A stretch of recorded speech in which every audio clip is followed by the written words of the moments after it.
ओम शांति। आज हम समझेंगे विशाल बुद्धि द्वारा संगठन की शक्ति को कैसे बढ़ाएं। तो आइए समझते हैं कि जब मनुष्य आत्मा की बुद्धि सीमित होती है तो उसका दृष्टिकोण भी सीमित हो जाता है।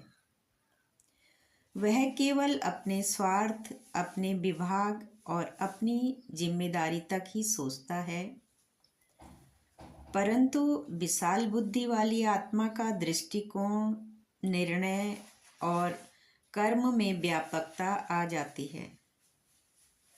वह सबके कल्याण की कामना रखती है, हर स्थिति को व्यापक दृष्टि से देखती है और परिस्थितियों से ऊपर उठकर दिव्य संकल्पों से वो आत्मा कार्य करेगी।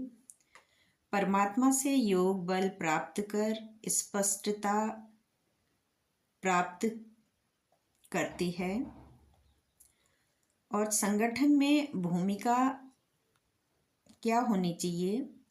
जब संगठन में रहकर कार्य करते हैं तो मतभेदों से ऊपर उठकर एकता का वातावरण क्रिएट करें।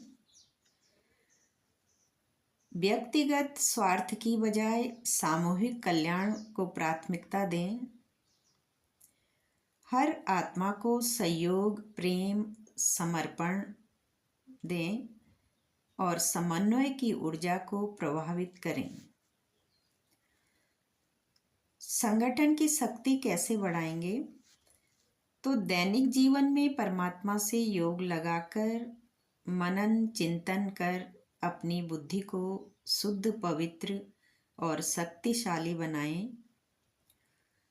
हमेशा सकारात्मकता का दृष्टिकोण विकसित करें और हर आत्मा की विशेषता को देखें।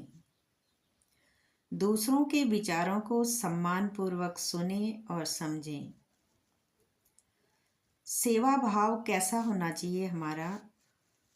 तो संगठन में सेवा भाव से कार्य करने पर स्वच्छ और बुद्धि विशाल बन जाती है।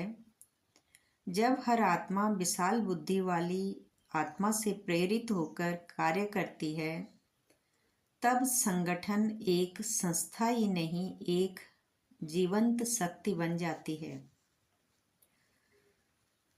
जैसा कि ब्राह्मण जीवन का पहला और श्रेष्ठ कार्य है संगठन की शक्ति को बढ़ाना। इसके लिए जब कोई भी बात मेजॉरिटी वेरीफाई करते हैं तो जहाँ मेजॉरिटी वहाँ मैं,